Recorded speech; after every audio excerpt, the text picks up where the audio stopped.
Olá pessoal, meu nome é Ramon Lacerda, sou advogado aqui em Portugal, também sou advogado no Brasil desde 2012 e esse é o meu sócio, Dr. Luiz Felipe Bono, também advogado aqui em Portugal, também advogado no Brasil. E hoje a gente trouxe aqui nosso colega, o Júnior Ribeiro, que vai participar com a gente, explicando como é essa vinda, essa transição para Portugal. Não é isso, Júnior? É isso mesmo. Prazer estar aqui com vocês, ok? Obrigado pelo convite. E eu queria começar perguntando sobre a trajetória de vocês no Brasil antes de vir para Portugal, ok? Ok. É até interessante, porque eu e o Felipe a gente teve caminhos diferentes, né? Vocês vieram juntos ou... Não. Já os Conhecemos aqui em Portugal. Nos conhecemos em Portugal através da universidade. Eu morava já no apartamento aqui em Portugal, porque quando a gente chegou aqui, teve que... Inicialmente aluguei um quarto para poder organizar enquanto consegue um apartamento, né? Porque aqui em Portugal é muito difícil alugar apartamento. Então, até você conseguir chegar no apartamento que você quer, apartamento dos seus sonhos, é bem complicado. Então, na verdade, assim, eu peguei um Airbnb de 15 dias. E achei que é mais do que suficiente para alugar um apartamento, para ficar, para morar e fazer minha vida. Eu peguei um quarto por 2 meses e não consegui achar um apartamento por 2 meses. Pois é. E eu peguei por 15 dias e aí, quando deu 10 dias, eu sabia que não ia rolar, que eu não ia conseguir alugar um apartamento, que eu não ia conseguir ir direto para um canto. E aí tinha uma opção de um quarto para alugar muito ruim, mas que fiquei, porque senão eu ia ficar na rua, eu voltar, né? E aí eu acabei ficando nesse apartamento. Mas você já tinha noção disso? Não tinha noção nenhuma. Eu achava que ia ser super simples, até porque... Desculpa. Não, muita gente tá planejando vir para Portugal e não tem essa noção do... Eu acho que aqui em Portugal, Júnior, a moradia talvez seja o maior desafio e o que você tem que mais pensar antes de vir. Mais do que a profissão... É o mais caro dos desafios, com certeza. E mais do que a profissão, mais do que a educação, mais do que qualquer coisa, a moradia tem que ser a preocupação número menos um, vamos colocar assim. Uma dificuldade para vir estrangeiro também, mas Todo por mundo. próprio português, porque hoje em dia tem muita gente em O Portugal. europeu tá descendo para Portugal, não sei se a galera descendo, poder aquisitivo muito alto. E o que é engraçado, né? Eu recebi uma amiga minha francesa agora aqui, né? E ela estava dizendo justamente isso.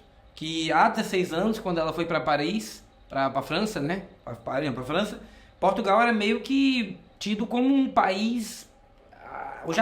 A parte ali da Europa, né? Um canto menos foco, assim, um canto pior para vir, né?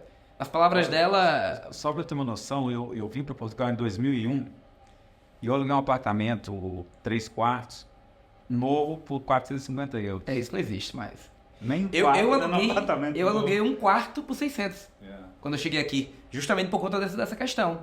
E é isso que ela estava falando, que o pessoal da França, por exemplo, hoje, como aposentou na França com uma média salarial melhor, tá justamente hoje querendo vir para Portugal para poder curtir a reforma num canto que o salário dá a possibilidade de viver.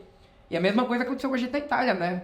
A gente falou para a Itália também, a gente também está advogando em Itália agora já. E aí o escritório parceiro da Itália falou justamente isso. Tem muita gente aqui na Itália hoje que quer mudar para Portugal, que tá comprando apartamento em Portugal, comprando casa. Eu cheguei aqui e me deparei com a situação, né? Vai olhar apartamento. É porque nós brasileiros somos acostumados assim, a quem tem um imóvel correr atrás da gente. Exato. Porque lá no Brasil é gigantesco, sobra imóvel, então é tranquilo alugar apartamento. E aqui é completamente o contrário. Eu tenho um apartamento no Brasil, eu fui com medo do inquilino querer ir embora. E aqui em Portugal, quando a gente ia tentar alugar um apartamento, tinha 30 pessoas na frente olhando o apartamento. 40 pessoas na frente olhando o apartamento. 30 pessoas. E aí, nessa doideira do apartamento, acabou que a gente ficou nesse quarto. A advogada que eu inicialmente me representou aqui na ordem, que eu comecei a trabalhar com ela, me recomendou esse quarto para ficar. Eu odiei o quarto. Disse, eu não vou ficar, não quero. E aí o hotel foi acabando, foi dando 10 dias, foi dando 11, eu fiz, olha, o quarto tá ficando legal. E deu sorte que o quarto ainda estava disponível. E deu sorte, não, eu tinha feito a reserva. Ok. Eu, como sou uma pessoa mais precavida, mais agoniada, eu dei 100 euros para reservar o quarto e fiquei esperando. Se eu perder, eu perco 100 euros, né? Mas não fico sem tanto ficar. E aí fui para esse quarto. E aí, quando eu tava nesse quarto, sobrou um outro quarto. E aí o senhorio me perguntou se eu conhecia alguém que viria. E aí eu coloquei no grupo do WhatsApp do mestrado, da FDUL. Olha, tem um quarto aqui, tarará, se alguém tiver interesse de vir, eu botei isso sábado, 3 horas da tarde. 3h01 da tarde. 3h02 o Felipe falou comigo.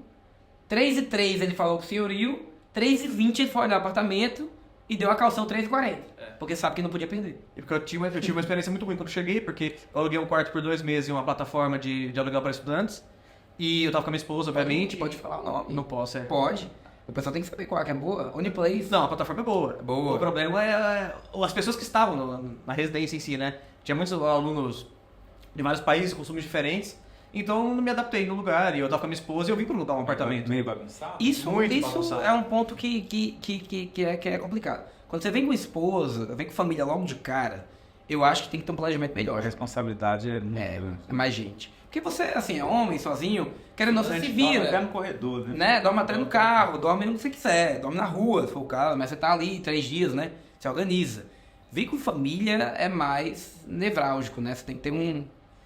Pelo que eu tô entendendo, nenhum de vocês tiveram, assim, não passaram perrengue aqui quando chegaram. Vocês não tiveram dificuldades. Igual a gente vê muito brasileiro que chega aqui... as coisas não dão certo, eles alugam um imóvel que não existe muitas vezes. Sim. Leva cano, chega numa casa com 300 pessoas dentro de um quarto. Vocês não passaram por isso. É porque assim, eu vou ser bem sincero, eu tenho família que mora em Portugal e eu sabia mais ou menos como que era a logística daqui na questão de imóveis. Dentro da Europa também já é assim, praticamente todos os países, mas Portugal especificamente é muito pesado essa questão. Então eu já tinha mais conhecimento disso, então eu vim com uma reserva boa de dinheiro para eu conseguir ficar um tempo procurando um imóvel, e eu vim com uma reserva de dinheiro para conseguir alugar o imóvel. Viu como é que é herdeiro? Para dar as calções, porque aqui a lei ela permite 2 calções, mas a prática são 6, 7, 15, pagar 1 ano de aluguel antecipado. Inclusive eu fiz ofertas nesse sentido e não quiseram, porque eles queriam contar de 5, 6 anos e eu falei, eu não sei se eu vou ficar 3 anos em Portugal, vou fazer o mestrado, não sei se eu vou ficar esse tempo. Vocês não querem ficar, né? Exatamente. Porque o Felipe de fato não veio Com a intencionado em ficar. Em Portugal. Eu vim. O Felipe não, o Felipe veio e por acaso ele acabou fazendo disso uma boa ideia e decidiu ficar. Eu vim já focado, eu tô largando o Brasil. Tanto que eu vendi minha empresa, eu vendi tudo que eu tinha no Brasil, me organizei mesmo assim pra dar o corte e vi. E por que Portugal? Por que você escolheu Portugal? Então, Portugal, eu já conheci a Universidade de Lisboa, que é onde eu faço mestrado. E querendo ou não, é um caminho para muitos brasileiros que querem advogar, ter uma carreira internacional. Porque aqui em Portugal, os brasileiros, até segunda-feira passada, essa segunda-feira... Até dia 4, 10 da noite. Existia a possibilidade do brasileiro, advogado formado no Brasil e inscrito no quadro da Ordem dos Advogados Brasileiros, se inscrever em Portugal por um tratado de reciprocidade bem facilitado. Ou seja, é só mesmo fazer o pedido. Isso é só em Portugal ou os outros países? Só em Portugal. Só em Portugal. Foi um acordo entre as 2 ordens. E agora nem em Portugal, né? Porque dia 4 de julho, a Ordem dos Advogados de Portugal se reuniu em Assembleia Ordinária, a Extraordinária, e votou pela extinção do acordo de reciprocidade, inclusive recusando até os agendamentos, né, que já tinham feito para protocolo para julho. Caramba. Então, por enquanto, há um... Quem já estava com processo em andamento? Não, quem estava com processo em andamento mantém, quem estava já com a cédula, que no nosso caso também se mantém, mas para os novos advogados do Brasil que querem vir, vão ter que se aguardar as cenas dos próximos capítulos para saber o que vai ser feito. Por enquanto é um não. Por enquanto o acordo está interrompido, né? Ilegal ou legal, qualquer que seja a forma de interpretar, mas por enquanto não estou fazendo. Então tem que aguardar mesmo até a ordem decidir, até de novo as 2 ordens na verdade, né? Voltarem a se comunicar, conversar, tentar... Foi mais ou menos um jogo político da ordem daqui de Portugal, pressionando a ordem do Brasil a aceitar a proposta que eles fizeram e a ordem não respondeu. Então nós acreditamos que de certa forma vai ser resolvido isso no futuro. O Felipe acredita que vai, eu acho que não. Eu acho que estava muito fácil realmente e que não é muito né? Eu não acho que também era muito justo com... Não, eu concordo. Eu acho que vai ser resolvido da forma legal, entendeu? Então, vai ter um hiato entre voltar pro acordo, considerar um novo acordo com a Ordem do Brasil, de maneira a respeitar o estatuto, porque o estatuto da Ordem dos Advogados aqui em Portugal prevê a possibilidade do Brasil de se inscrever. Por isso que, para esse momento, o que eu acho que tem que judicializar. Porque a previsão legal está na lei, mas se a ordem de forma administrativa não está cumprindo a lei, quem tem interesse nesse momento de fazer a inscrição tem que fazer pela via judicial. Exatamente. Mas voltando à questão de por que Portugal... Mas eu sou advogado e gosto de litigar, né? Exatamente. Então... Mas voltando ao assunto de por que Portugal, é nesse sentido, que havia possibilidade, de como concretizar esse sonho, de realmente ser um advogado em outro continente, em outro país e conseguir internacionalizar a carreira. Foi o lugar que me permitia fazer esse movimento. Mas vocês, né, vieram com a intenção de advogar ou, tipo, arrumar qualquer tipo de trabalho? Então, eu não ia vir para Portugal, porque como eu já emigrei para os Estados Unidos e lá eu tive uma curva muito longa entre fazer o que eu queria fazer e fazer o que eu fui para fazer, quando surgiu a oportunidade de vir para Portugal, eu fiz, não sei se eu quero ir. E aí me falaram, né, olha, é possível você advogar em Portugal. Eu fiz, como? Através de um acordo de reciprocidade, você tem que conseguir um advogado para te representar, tarará. E eu fiz, não, então, quando eu tirei minha cédula, tirei minha cédula, eu ainda estava no Brasil. Então eu já vim para Portugal sabendo assim, olha, eu vou advogar. Só que eu não achava que ia ser tão bom. Eu achava que eu ia advogar, que eu ia arrumar um escritório qualquer, ia estagiar, ia virar o garoto do café, o garoto que ia no correio, e que aquilo ia eventualmente virar uma carreira. Eu não sabia que tinha um mercado em Portugal tão bom, que a gente que é brasileiro tinha um mercado de direito internacional migratório que era bom. Então eu vim humilde, assim, eu sou advogado, eu vou, mas eu topo qualquer profissão, qualquer cargo dentro do escritório de advocacia. Então o Felipe já foi o contrário, né? Não, é assim, eu sabia que havia a possibilidade de eu me tornar advogado aqui, eu vim preparado para isso, no sentido assim, eu já peguei alguns documentos da Ordem do Brasil, o que era necessário fazer, só que eu achei que seria muito difícil ter esse acesso, assim, de achar um advogado que me representasse. E aí ele me conheceu. Porque eu pensei assim, eu vou pro mestrado, onde que eu vou conhecer... Mas eu costumo falar que é um golpe de sorte, né, da vida que eu achei o Felipe, que eu sou muito grato por ter achado o Felipe na minha vida, que é um sócio, parceiro, amigo maravilhoso, assim, que eu arrumei aqui em Portugal, um irmão quase. E ao mesmo tempo ele também teve a sorte de ter acesso, né? Porque eu já tinha feito tudo e por acaso ele foi morar lá em casa. E aí eu nessas conversas, eu pensei, cara, você é advogado? Sou advogado. Vamos advogar em Portugal. Ele, mas mais na frente, talvez. Eu falei, cara, vamos agora. Não tem que esperar, vamos tirar a cédula. Ou seja, você não foi lavar prato, então. Não tive essa oportunidade. E o Felipe acabou ficando domiciliado no escritório que eu trabalhava. Eu cheguei aqui em Portugal, eu virei domiciliado do escritório da advocacia, ou seja, eu pagava para trabalhar. Só para explicar, aqui em Portugal é muito comum essa figura do domiciliado, né? As pessoas pagam para ter um espaço, para usar o espaço do escritório. E eu também vim organizado porque eu vendi minha empresa no Brasil, vendi minhas coisas, então eu também tinha uma reserva para poder arriscar esse tempo, né, de saber como é que a advocacia ia. E aí eu nesse escritório inicial eu pagava por mês para ficar lá, e com mais ou menos 2-3 meses de escritório me chamaram para sócio. Porque eu tinha uma demanda muito boa do Brasil, uma quantidade de clientes muito significativa. E aí, quando deu mais ou menos 1 mês e meio, 2 meses, essa demanda acabou tendo peso e botei nome na porta, mas porque tinha minha clientela já boa. E aí eu já estava no escritório como sócio, o Felipe estava no escritório como domiciliado, que ele foi para trabalhar comigo. E aí eu me apaixonei pelo trabalho do Felipe e a gente ficou, olha, cara, vamos trabalhar junto, vamos tal. E aí eu saí do escritório que eu tinha e a gente acabou abrindo juntos. Sim. Mas foi mais ou menos nesse sentido. Então... Você acha que para o advogado que está no Brasil, concorrência, né, desleal, vale a pena Portugal? Mais do que Brasil. Eu te falo porque eu me formei no Brasil na época de ouro, né? Que 2012, 2013 era a época em que ainda dava para o advogado recém-formado tentar abrir ali a própria prática, o próprio escritório, dava para conseguir um clientezinho ou outro. E hoje eu acho muito difícil. Eu digo isso porque eu fui um advogado de muito sucesso no Brasil em 2012, 2016. Cheguei a ter escritório no Rio de Janeiro, escritório em Floripa, escritório lá em João Pessoa também. Mais de 15 advogados trabalhavam no escritório. Eu saí do Brasil para os Estados Unidos em 2016 para fazer meu mestrado. Fiquei lá. E quando eu voltei para o Brasil em 2019, eu já não consegui entrar no mercado de novo de forma legal. Então, eu me equiparo os novos formados a quando eu voltei em 2019. Eu sofri isso, porque eu me formei durante a pandemia, em 2020. A época que eu me formei era praticamente impossível fazer qualquer coisa. Inclusive, isso foi pelo motivo pelo qual eu parei. Porque eu voltei para advogar, comecei a advogar, tava com problema de TV, então já tinha uma clientela legal. E aí, quando começou a pandemia, começou banco fechado, TRT fechado, TJ fechado, fórum fechado. Então, assim, nem tinha audiência, nem tinha banco. Eu tinha alvará na minha gaveta e não consegui no banco sacar o alvará. Até a ordem a fazer o protocolo com o Banco do Brasil e com a Caixa para poder fazer o saque dos alvarás judiciais de forma virtual, isso demorou uns 4 meses. Só que nesses 4 meses meu apartamento estava quase tomando, a vida estava dando errado, né? Porque, imagina, eu tinha um custo de vida mais alto, porque você nunca conta que as coisas vão mudar, né? A gente já era advogado há 7 anos, já tinha uma vida estável, então eu não imaginava que eu precisava vender carro, nada do tipo, né? E quando chegou a pandemia e passei 4 meses sem renda, eu descobri que eu comecei a trabalhar para tentar não perder meu patrimônio. Então o Brasil virou Não, virou...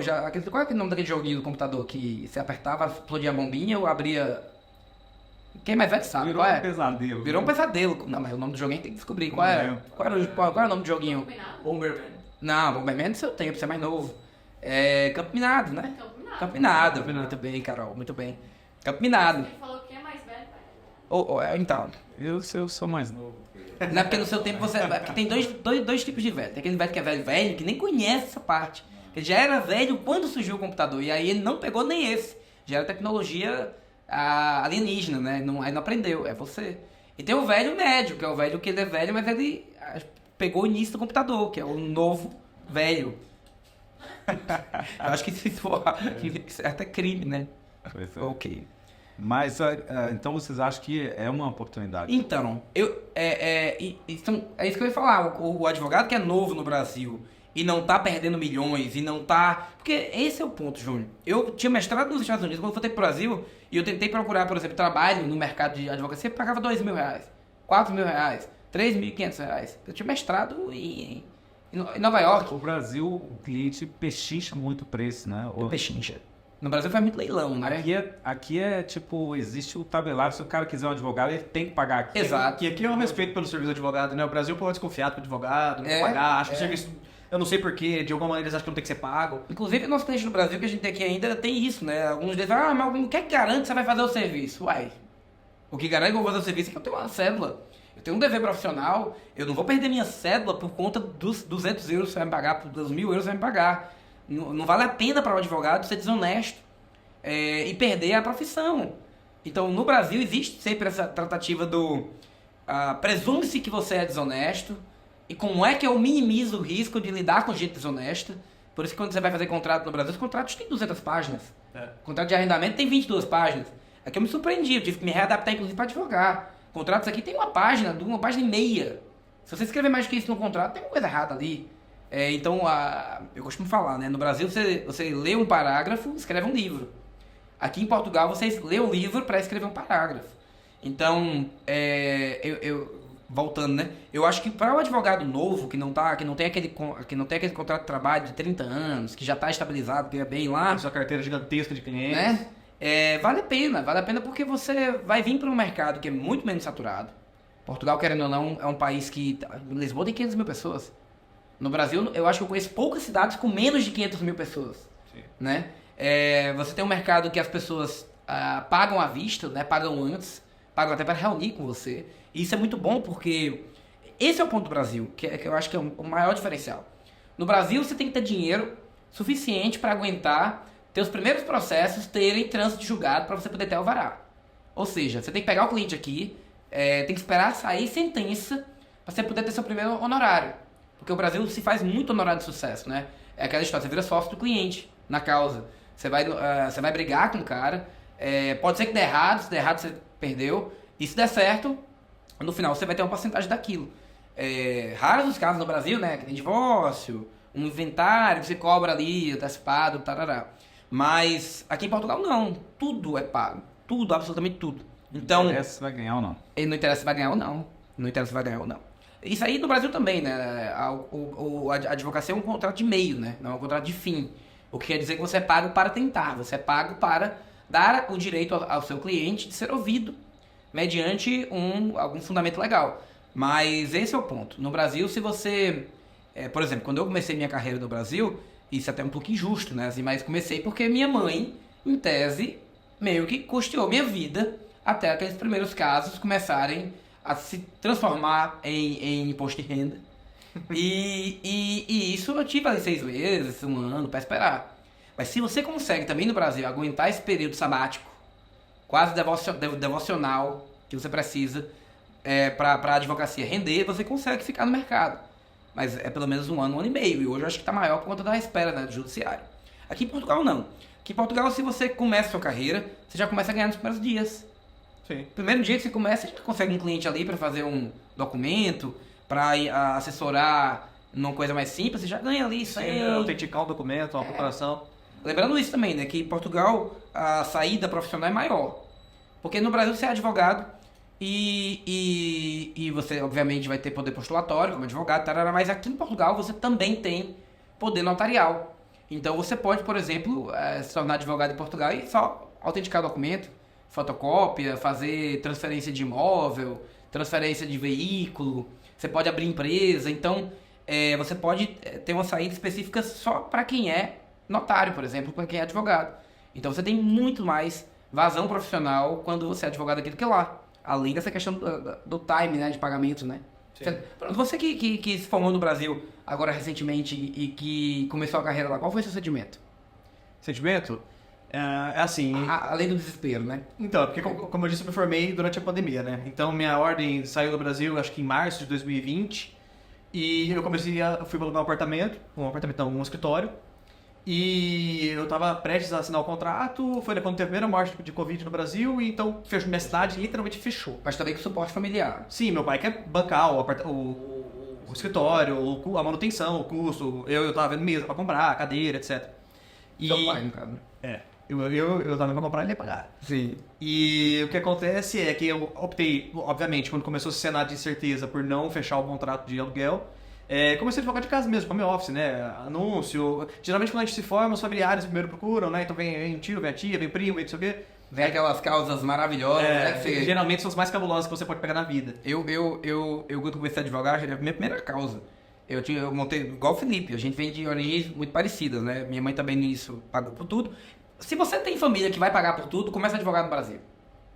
Se você não vem de uma família estruturada, sai de lá, porque o Brasil não é feito para amador. Infelizmente, não é muito justo, mas é isso. Você vê, a maioria das histórias dos advogados que dão certo no Brasil são os que têm tempo, tem dinheiro para abrir um escritório, porque...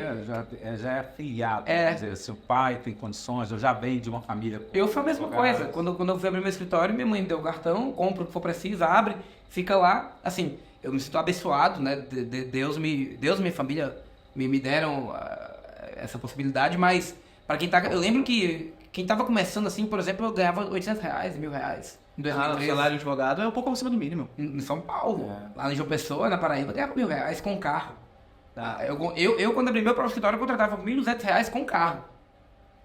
Mas deixa eu fazer uma pergunta para vocês. Vamos sair do contexto de vocês, né? Que vem de uma família, que teve ali um suporte e tal, para vir para cá. Não, aí eu recomendo total. Para vir para cá, já tinha uma condição, se prepararam para isso. Mas e aquele advogado que sai do Brasil. Formou, sai do Brasil, tal, e agora tá com poucos bags lá. Sai do Brasil, vira Uber nos Estados Unidos. Mas como que ele faz para, por exemplo, olha, eu gostei disso, tal, Portugal, quem sabe, ou talvez tenha um sonho de morar fora também. Sim.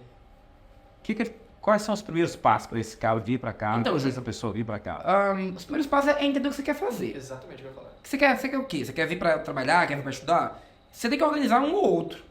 Por exemplo, diferente... Nós temos dois exemplos bem práticos aqui. O Felipe queria vir para estudar.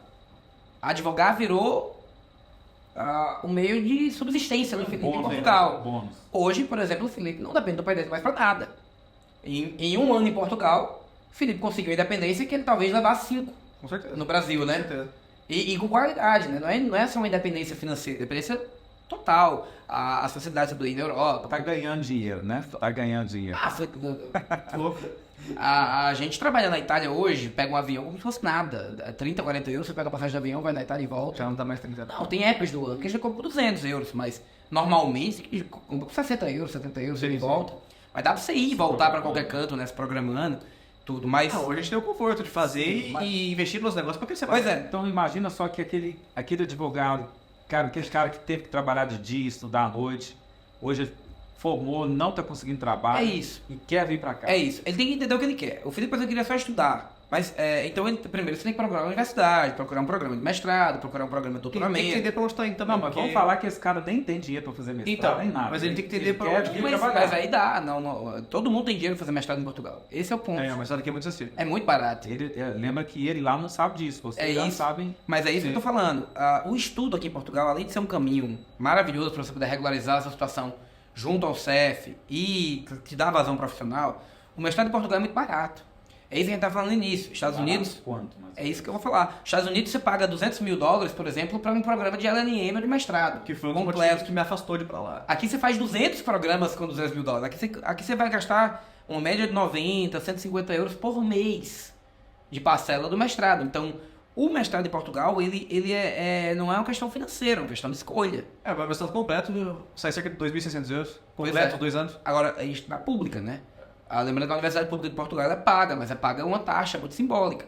E lembrando também que tem universidades aqui em Portugal que são mais caras, que tem uma que chama propina, tá? O valor da parcela mensal. Da mensalidade.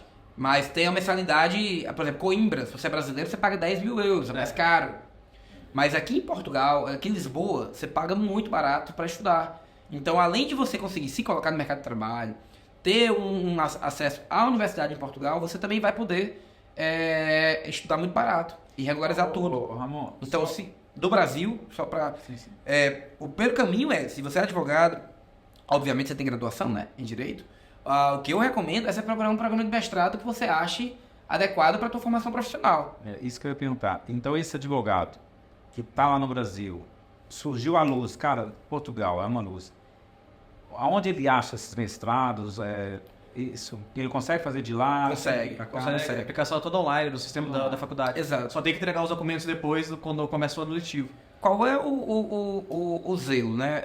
Você do Brasil tem que fazer essa inscrição. Lembrar que essa inscrição ela ocorre geralmente de fevereiro a junho, a julho no máximo, porque as aulas aqui em Portugal começam em setembro. É igual aos Estados Unidos. Então, até junho, mais ou menos julho, você vai estar já com seu carta de aceite. E com essa carta de aceite, você consegue pedir o visto de estudante no Brasil, no consulado português, através da VFS, e você já vem para cá com o visto e com o agendamento do CEF para sua residência. Então é bem mais simples. Mas você faz tudo online, tá? E o que é mais interessante você também tem a resposta de lá do Brasil, já tem que vir com isso organizado. O único cuidado que você tem que ter é saber que você tem que ter o seu diploma da graduação em Direito e o teu histórico, eles têm que estar postulados. E o histórico tem que conter a média final do curso. Se não tiver, tem que pedir para a faculdade emitir. É o meu caso, a minha faculdade não bota a média final do histórico, e a primeira leva de documentos que eu enviei à faculdade foi negada. Porque não continha essa média final. O que não significa que ele foi excluído do programa. Não, eles me deram prazo para corrigir. Até o final do ano. Então você tem até 31 de dezembro para regularizar a documentação toda. Então é importante você pegar seu histórico com a média. E a média é importante para tudo também, né, aqui, né? Porque essa média ela vai servir para fazer a equivalência. E até para escrever na ordem você tem que colocar a média. Mas a média tem que ter especificamente, Júnior, porque é isso que dá a classificação do mestrado. E essa inscrição no mestrado, sendo aceita, garante o visto para poder... Garante. Garante no sentido de que... Você tem que comprovar rendimento, que você tem seguro, qualquer tipo. Mas garante. É um elemento... tá na lei, né? Objeto do visto. Não vai garantir assim, né? Se você tiver cometido crime de homicídio, tem o certificado criminal farto, aí não vai. Mas porque você, tecnicamente falando, nunca poderia também. Nem ter mudado para Portugal nem nada. Mas assim, tirando essas situações em que há um impedimento social ou civil de que você venha, por exemplo, se você estiver vinculado a grupo terrorista, coisas óbvias, assim, coisas absurdas também, né? Se você marcar lá na entrevista, sabe fazer bomba C4, tará? Sim, gosto, faço isso diariamente, vai negar seu visto. Mas se você tiver passado na faculdade, eu acho muito difícil negar. Eles são muito mais flexíveis e eles tendem a querer porque são... E quando a gente fez o mestrado, né? Eram 450 vagas. Sim. No Brasil são 20 vagas, 15 vagas para mestrado. E no Brasil o mestrado é inacessível. Muito mais. Então, vamos imaginar então que o cara... o cara, né? Pode ser... mas desculpa só interromper. Esse ano, eram muitas as 400 vagas. Esse ano são 800. Uau. São 800 vagas de mestrado. É um absurdo de vaga. Absurdo. Então, olha só. O que é bom, que todo mundo, burro ou inteligente, vai entrar. Ele está lá no Brasil, ok, consigo me inscrever fácil, não tem problema nenhum com a justiça e tal, tirei o passaporte. Vamos falar assim, praticamente mesmo, em termos de valores, quanto que essa pessoa, no mínimo, assim, para chegar aqui e não passar apertado, não ter dificuldade? Olha, eu acho que isso não só para quem vem aqui para estudar, para quem é advogado, é para qualquer pessoa. Principalmente quem vem aqui para Lisboa, né, que tem um custo um pouco mais elevado comparado ao interior de Portugal. Ela tem que vir planejada com, hoje eu digo, com bastante dinheiro. Assim, não, vamos chutar números aqui. Para vir organizado, para poder errar, para poder dar errado, eu vou chutar assim, confortável, hoje 10 mil euros. Eu vou chutar o mesmo valor. Exatamente, 50 mil reais. 50 mil reais. Uma coisa assim. Mas, é engraçado, eu tenho experiência de pessoas que vieram com 10 mil, Não, eu tenho experiências que vieram com 5 mil euros. Eu conheço pessoas, às vezes, que trazem a família inteira com 1.000 euros. Eu conheço... Deu errado um apartamento que elas esperavam, contava, não deu, se estrega todo. Pronto. Então, mas é isso que eu ia falar. Mas vir, você tem que vir com o correto, né? Assim, o CEF, ele tem uma determinação. Ele fala que você tem que vir com 40 euros por dia. Para os dias que você quer vir. E eu acho muito apropriado. Sim. Né? Então, assim, se você vai vir para passar 4 meses, 4 vezes 120. 40 vezes 120. Então, você vai ter que ter aí quanto? Calcula aí, né? Só para a gente poder ter um número. 40 vezes 120 dias. Também que nós somos advogados, né? Mais rápido, tá gravando, né? 4.800. Pronto. 4.800 euros para passar 4 meses é o que você vai gastar na média de manutenção diária, tá? Isso com hotel já pago, com alojamento já pago. 4.800 é um valor bom. É bom. Mas eu conheço pessoas que vieram com nada. Com virtualmente nada. Então, um cliente meu, ele veio literalmente com 1.000 euros. 1.000 euros. E aí é o que eu expliquei, ó. Se você vem com 10 mil, você vem confortável para alugar um apartamentozinho, comprar os que for preciso para começar. Você consegue comprar um carrinho. Aqui em Portugal, você compra um carro de 2.000, 2.500, 3.500 euros. Compra moto. Compra moto. Se quiser comprar moto barata, tem moto de 1.000 euros, moto também de 500 euros. Dá pra ser errado, dá pra você brincar com a vida, assim, né? Olha, errei, aluguei um apartamento errado, posso esperar a calção voltar, consigo alugar um outro apartamento, depois a calção volta, porque se você vem com 5 mil, você já não pode dar errado a calção. Se deu errado a calção, você já fica... Isso é importante a pessoa que tá lá entender, porque quando eles ligam e perguntam, quanto que eu preciso levar? E nós temos essa média... Eu nunca digo. Eu já me ligaram várias vezes. Pra cliente eu nunca falo. Aqui nos vizinhos, às vezes a pessoa pega o seu número e fala assim, cara, quanto que eu preciso? Eu falo, olha, no mínimo, de 5 a 10 mil euros. Aqui no podcast eu falo porque fica louco, você acha que você tá querendo enganar, não sei o quê, que você então, não quer... Aqui no podcast tá dificultando. Aqui no podcast eu falo porque aqui é um programa opinativo. Aqui eu não tô dando um aconselhamento jurídico, eu tô dando opinião. Então eu posso dizer que 5 mil é médio, 10 mil é bom, 1.000 é crítico. Não venha. Eu não viria comigo. Eu não viria com 1.000 euros. É porque o que a pessoa tem que entender é assim, que se der errado e dá muito... Às vezes dá. Né? A gente vê... Se você vier com 1.000, dá. Esse é o ponto. Se você pega Parece que a sorte puxa o azar, né? Você vai pra uma casa, chega lá, você tem que dar o calção.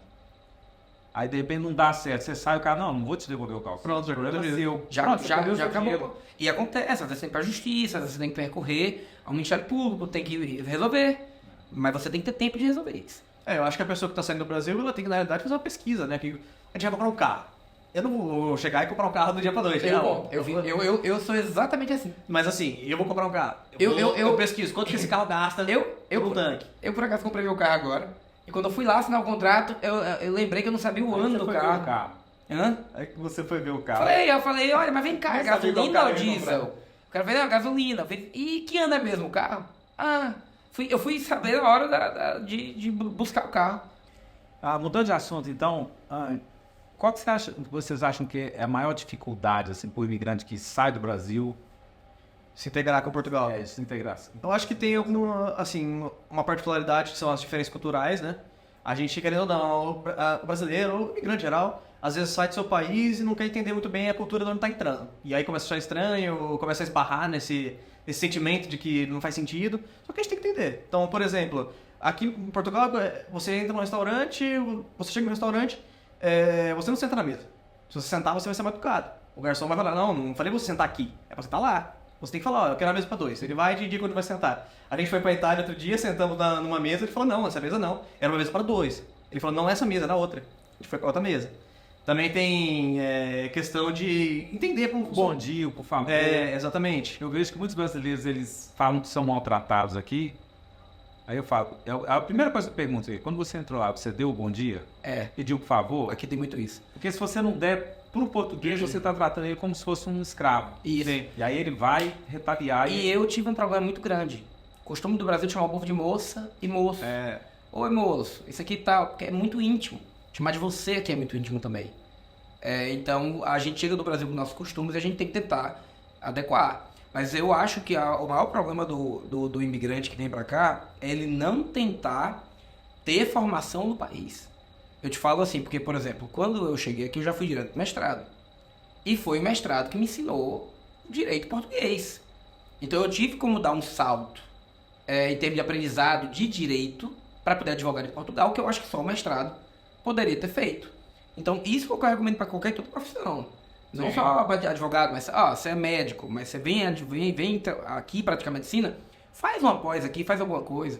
Você é corretor de imóveis, faz um curso de corretor de imóveis aqui, porque você vai entender como funciona os sistemas, os costumes. E geralmente é nesse ambiente do curso, do mestrado, da pós, que você vai conhecer os teus futuros sócios, teus futuros parceiros de trabalho, os teus futuros clientes. Você vai conseguir ter uma integração maior profissional, né? Eu acho importante o brasileiro que já chegou, o brasileiro que quer vir, ele tentar descobrir um pouquinho sobre as questões dos costumes, né? Sim. Por exemplo, eu vejo brasileiros que às vezes vai procurar casa e o pessoal fala mesmo, olha, tá entre você e um francês. Se o francês não fechar, eu talvez feche com você. Por quê? Porque o brasileiro vai dar festa, vai pôr pagode, vai pôr... E o português, por exemplo, ele não gosta, o som dele não pode chegar no vizinho. E o brasileiro acha que ele tem direito, né? Aquela coisa do Brasil de lei do silêncio depois das 10 horas. Aqui não existe isso. Isso é qualquer hora do dia. Se você está incomodando seu vizinho, para eles é uma afronta. Né? Isso é uma coisa que é importante, tá? O direito de propriedade no Brasil ele é muito mais amplo e sólido para quem aluga, por exemplo, do que aqui. Aqui o senhorio do teu apartamento ele tem mais ingerência sobre a tua vivência lá dentro. Então o brasileiro que vem pra cá com a mentalidade do Brasil, de que aluguei é meu, não é. Aqui é bem mais complicado. Então, você tem que ter muito mais zelo, muito mais preocupação com o imóvel, com a questão do barulho, questão do zoado, questão do vizinho, do que você teria no Brasil. Você concorda? Concordo, 100%. Né? E além disso, da questão do imóvel, assim, da integração cultural, eu acho que nós estrangeiros pecamos muito no sentido de não dar oportunidade de conhecer a cultura diferente, no sentido de não conhecer pessoas diferentes. Enquanto brasileiro, fica sempre com brasileiro. Não é ruim ficar com brasileiro. Só fica aqui e só fica procurando restaurante brasileiro. A gente tem que... Não prova culinária. Faz essa imersão na cultura. Conheça um amigo francês, uma amiga italiana, vai num restaurante que é indiano, que no Brasil não tem muito. Conheça a cultura geral, porque aqui Lisboa é multicultural. Além de ter a cultura portuguesa, acho que é um dos países, uma das cidades da Europa mais multicultural que tem. Mais do que França. Muito mais. Tanto que França, Espanha, a minha colega que estava aqui estava surpresa, porque a gente foi comer no restaurante e o garçom era argelino, e a outra garçonete era nepalesa, e todos falando francês, falando inglês, falando tal, menos português. Isso é uma outra dica boa, né? A pessoa que está querendo ouvir, se não fala inglês ainda, começar a pedra. Eu acho mais importante do que formação profissional é inglês. É inglês, né? Tem restaurantes aqui para você ser um garçom. Você pode até não falar português. Se não falar o básico. E eu já vi contratarem aqui quem não fala português, mas quem fala inglês. Então o inglês aqui em Portugal é a segunda língua, é a língua do business, é a língua também do mestrado. Alguns mestrados aqui são lecionados totalmente em inglês. Doutoramento quase todos são em inglês. Isso por conta de dívida da União Europeia, para poder uniformizar o ensino, né? Porque como a União Europeia tem vários países e várias culturas, a parte educacional é muito focada para o inglês, porque você permite um acesso maior, né? Porque se você tem um mestrado, por exemplo, em inglês, alguém de França pode vir fazer aqui em Portugal, alguém de Itália, de outros países. Se você tem um mestrado, por exemplo, em Deutsch, ninguém faz, se alguém tá lá. Sim. Quem nasceu lá. Então aqui existe uma... Isso é uma padrão da União Europeia, né? Do livre trânsito. Aqui as pessoas estudam em diversos países. Exato. Então o inglês eu acho que certamente, pelo menos o básico assim, de um Duolingo que você vai fazer lá e vai vir assim com a conversação A1, tem que ter. Isso vai facilitar até para quem vem assim mais preparado, precisa trabalhar, precisa correr para um restaurante, para alguma coisa. E até que as grandes oportunidades de emprego aqui em Portugal geralmente estão atreladas à língua inglesa. Inclusive, no escritório que eu estava, pelo fato de eu falar o inglês assim fluente, foi um diferencial gigantesco, porque eu fiquei responsável no escritório por todas as comunicações internacionais. Sim. Então, quanto mais indispensável você se torna, obviamente você vai ter uma posição no mercado, né? Então o inglês é básico aqui. Em termos de integração cultural, tipo, conseguem lembrar de alguma coisa assim que seria muito importante? Desde linguajar, roupa, sei lá, qualquer coisa assim que você poderia alertar essa pessoa que está vindo, olha, preocupe-se com isso, porque isso é muito importante. Eu acho que Portugal não tem muito isso, assim, pelo fato de ser tão multicultural, eu acho que aqui aceita todas as cores, credos, raças, sabores. Uma coisa que ele não deve fazer, olha, não faça isso. Lembra? Em Portugal? Em Portugal. Não. Senão você vai ser mal visto, vai... Eu acho que isso aqui é o de menos. Eu acho que vai ser meio tranquilo. Aqui eu acho que você justamente pode fazer o que você achar que tem que fazer. Quem é você? Eu senti muito essa diferença, assim, aqui. Aqui se você trabalha no restaurante ou advogado, isso é de menos. A pessoa quer saber quanto é que você ganha, não. A pessoa quer saber se você é divertido, se você é legal. Você aproveita a noite, o que você faz. Exato. Igualdade social. É isso que eu acho que é bom. No Brasil eu saberia dizer muito. O que é que você não pode fazer no Brasil? No Brasil não pode andar com roupa que não é de marca, não pode não ter um carro bom. No Brasil, se você tem um carro bom e você precisa comprar um carro mais barato por causa de um projeto, as pessoas dizem, quebrou, fulano quebrou. Tu viu, ele tinha um carro lá, 200 mil, agora tá andando Fiat Uno. Fulano quebrou. Aqui as pessoas estão nem aí, você vê gente milionária aqui, pega o metro. E você nem sabe que a pessoa é milionária, na verdade, porque essa é a beleza de Portugal. Você tá conversando com pessoas que você não sabe a riqueza delas. Isso é o legal de Portugal. Eu acho que Portugal é o contrário. Não é o que você não pode fazer. Aqui você tem que fazer. Você tem que estudar, você tem que tentar se profissionalizar, tem que aprender inglês. A gente agora está aprendendo italiano, né? Sim. Eu sempre quis aprender línguas e Portugal tem uma oportunidade maravilhosa. E como eu tô com essa intenção de também abrir minha prática na Itália, e nós estamos, né?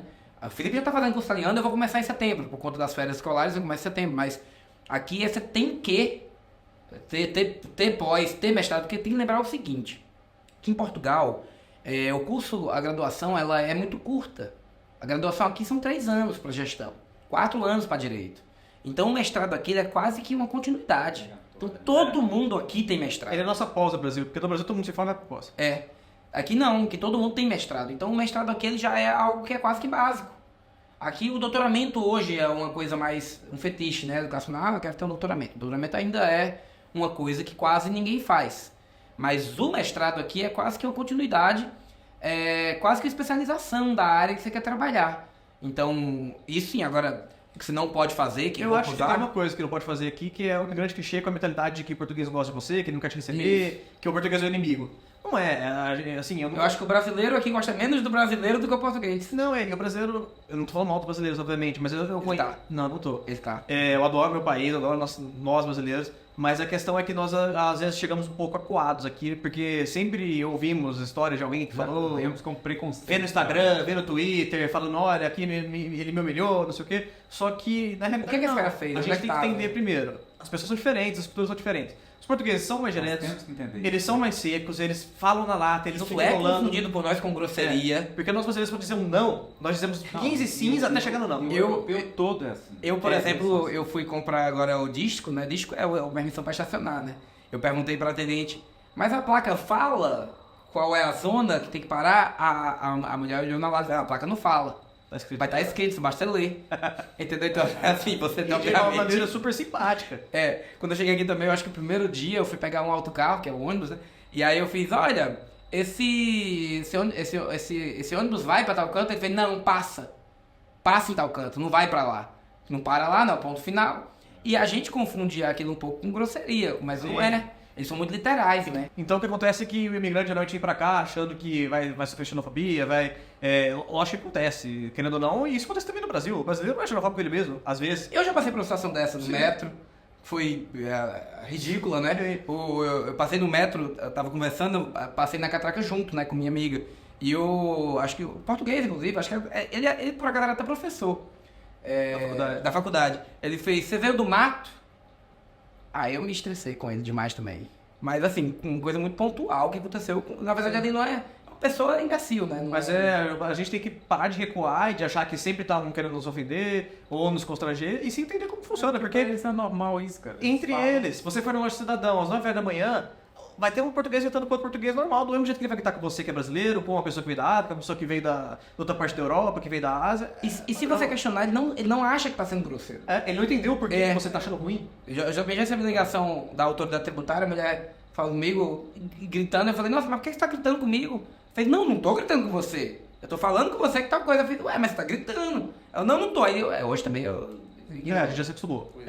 Eu grito de volta. Mas é só parar com essa mentalidade de recuar, de achar que tem que bater, que... Hoje eu grito de volta igual. Hoje eu virei português nesse aspecto. Eu tô chato também. Falou comigo alto, eu falo igual.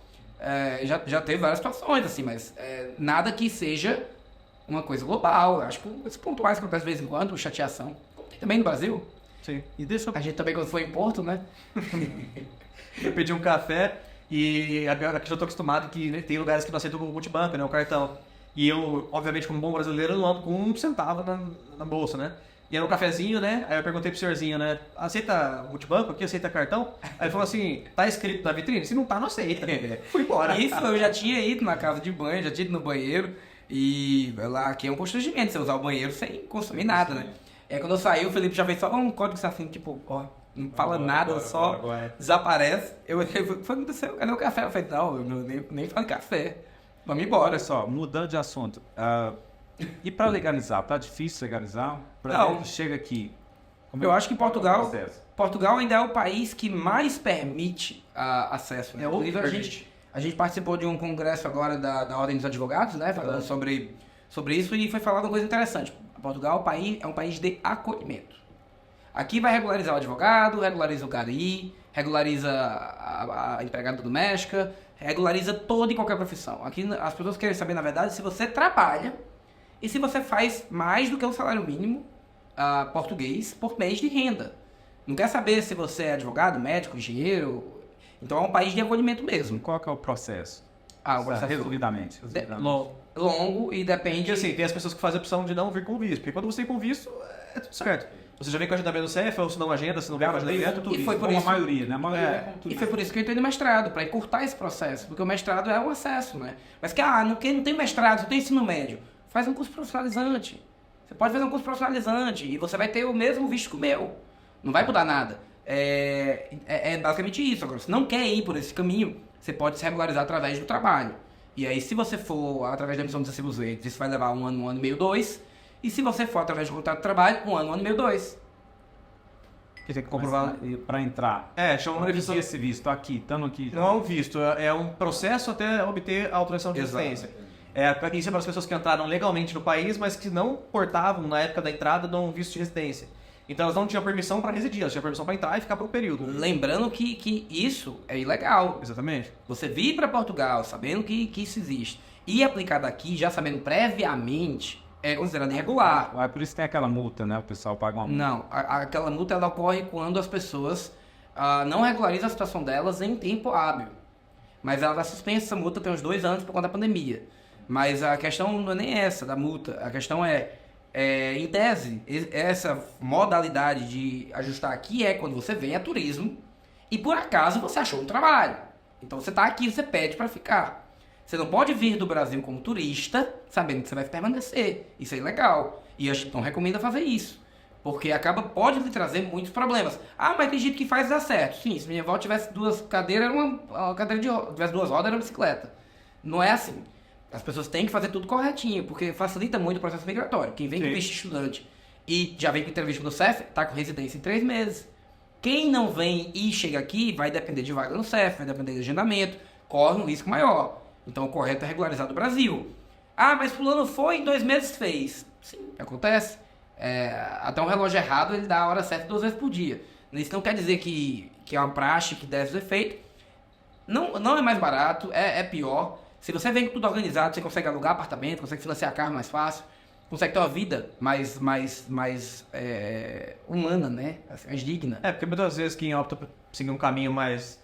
Esse caminho mais não tão regular... Vai ficar morando em quarto muito tempo. E aí começa a virar uma experiência ruim. E aí começa a odiar o país, né? Eu relato das pessoas que saem, eu odeio, dá tudo errado, não dá nada certo. Sua pergunta inicial é muito boa com esse encaixe final. Você perguntou se a gente não passou tanto perrengue. Não por conta disso. Eu acho que pelo fato de ser advogado, a gente é mais preocupado com documentação, com ajuste. Sim. Eu, por exemplo, no primeiro ano aqui em Portugal, tive 3 residências diferentes. Um alterei o número, outro alterei o endereço. No dia que eu mudei de endereço, automaticamente já mudei minha residência no CEF. Eu tenho clientes meus que estão aqui há 10 anos, não mudo o endereço desde o primeiro, tá lá. Português mesmo, assim, né? E aí as comunicações do governo vão para aquele endereço, aí ele tem que, de alguma certa forma, manter contato com quem está na casa. E que pode trazer problemas, quem não consegue alterar endereço, não consegue mudar nada, então assim... Dá pra fazer dá pra vir fazer? Dá. É ilegal, é irregular e provavelmente você vai ter muito perrengue. Perrengue chique, porque tá na Europa. Mas perrengue. Por isso que eu digo, do Brasil se organiza. Se você quer vir pra cá, tem o ensino médio, olha, faz um profissionalizante, você vem como estudante. O estudante pode reagrupar a família, consegue ficar tudo bem. O governo vai ver você melhor, porque você tá vindo aqui e tá estudando. As pessoas vão lhe ver melhor porque você tá com uma graduação. ou tá, aliás, tá com um mestrado, tá com uma graduação que seja também, né? Se quiser vir fazer graduação aqui depois do ensino médio, ou um curso profissionalizante. Mas as pessoas vão lhe ver também como alguém que está tentando se imiscuir no país, né? Então, é um caminho maravilhoso. Eu acho, quando eu pego um caso que é estudante, eu fico feliz. Eu sei que é um caso que a gente vai ter problema de nada. Para a gente finalizar, nós falamos muito, né, pro advogado que quer vir para cá e para a pessoa que não tem uma profissão assim, não é advogado, não é um médico, mas quer vir, quer sair do Brasil. Eu acho que a primeira coisa que ela tem que fazer é entender qual é a profissão dela, qual é o que ela quer fazer. E... Não tem. Não, mas... Não tem. Tá vendo? A pessoa quer vir sem profissão. Ela não tem uma profissão, ou a profissão dela, talvez ela não vai conseguir exercer aqui.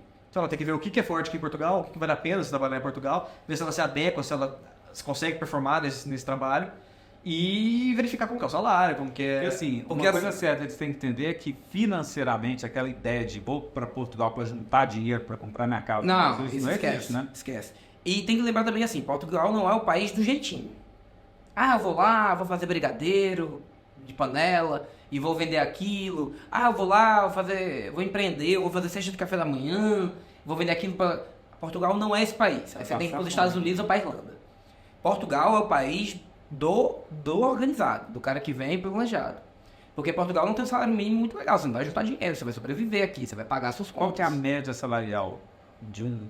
Aqui de Lisboa... Baixo, assim, a média salarial. A média? 760, não, a média 800. de Lisboa é mais de 1.500 euros por mês. A média, mínimo é 760 por mês. Mas o imigrante chega nessa base. Lógico, quem chega a ser uma profissão específica, ele vai ter que trabalhar no emprego que ele aceite. Que geralmente são os 760 euros. E aí você tem que dizer o seguinte, dá pra viver em Portugal com 800? Dá. Mas você vai ter que dividir apartamento, você vai ter que fazer alguns ajustes. Não vai ter aquela vida de, eu quero comer no restaurante todo dia, igual nós almoçamos praticamente todo dia fora. Aí você vai comer McDonald's, no máximo. que é o mais barato. E no máximo. Viu que é diferente do Brasil, né? Que o Brasil McDonald's é coisa boa, né? Mas não, por exemplo, o cara que ganha 900 euros aqui, 1.000 euros. Ele tem que casar. Tem que casar e... não consegue. É por isso que eu falo, Portugal é um país romântico, ele obriga a ficar casado. Muito menos, né? Não junta. Mas pelo menos pelo lado positivo você não vai separar nunca, porque se você separar, você para de comer. Então é um país que permite que as pessoas fiquem casadas mais tempo, é um país muito romântico. É o que eu falo. Ou você vem organizado para você ter essa renda dos 2.000 e poder viver uma vida muito boa aqui em Portugal, ou vem o casal trabalhando aqui funciona bem. Um casal trabalhando funciona bem. Inclusive, é o meu caso do Felipe também, no início aqui, os nossos cônjuges foram quem, trabalhando como imigrante, vamos dizer assim, o Felipe menos, porque a esposa dele é italiana, então ela foi trabalhar no banco.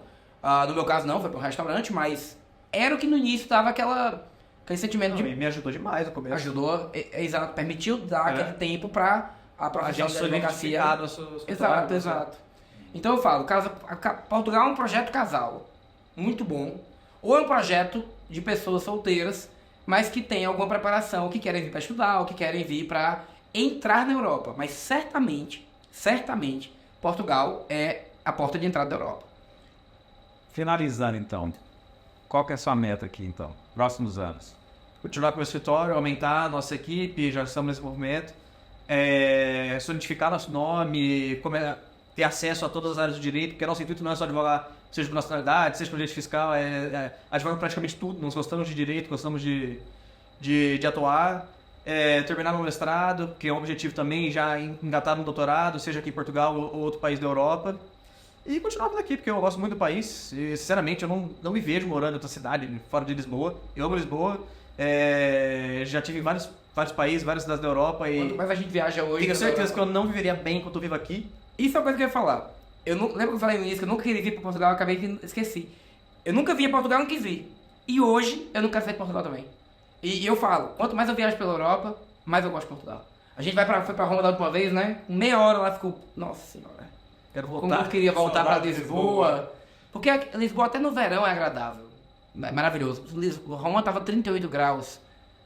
E assim, muita pobreza, você vê muita coisa em Roma, assim, muito mendigo. Aqui você tem a sensação de segurança que lá não existe. Muito bom.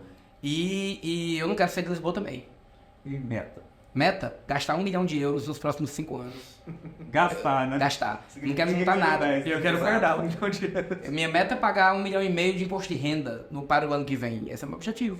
mestrado e doutoramento vem junto. A gente já tem até o programa de doutoramento que a gente quer fazer, né? Em Viena, em direito tributário também, que é a nossa área. Mas minha meta é poder aposentar, poder ter uma vida de qualidade de vida. Eu já tive esses sonhos assim, milionários no Brasil. Quero ser milionário e quero ter um carro. Portugal não. Portugal, sinceramente, aqui o mindset meu mudou.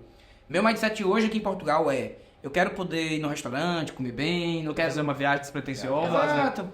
Eu quero poder ter qualidade de vida, eu quero poder jantar com meu esposo, quero poder sair durante o dia, precisar tirar um dia de folga, um outro, poder fazer, porque Portugal permite isso, né? Assim, aqui se você tem 5 mil na conta, você pode passar 3 meses sem trabalhar, 4 meses sem trabalhar, 5 meses sem trabalhar. É um país que lhe permite ter mais conforto.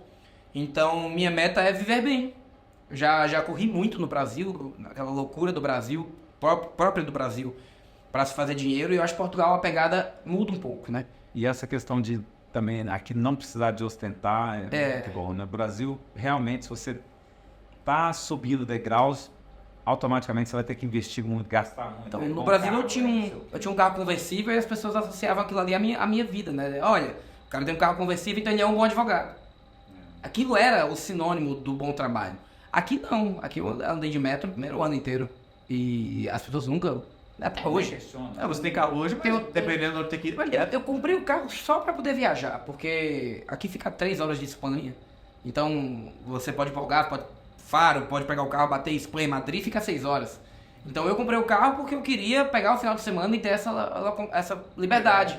Mas mesmo durante a semana, eu vou de metro a semana toda, para fazer as coisas do trabalho. Ontem eu vim de carro para o trabalho. A gente precisou ir no aeroporto, teve uma cliente ali que ficou presa no aeroporto, a gente foi lá para tentar soltá-la e conseguimos.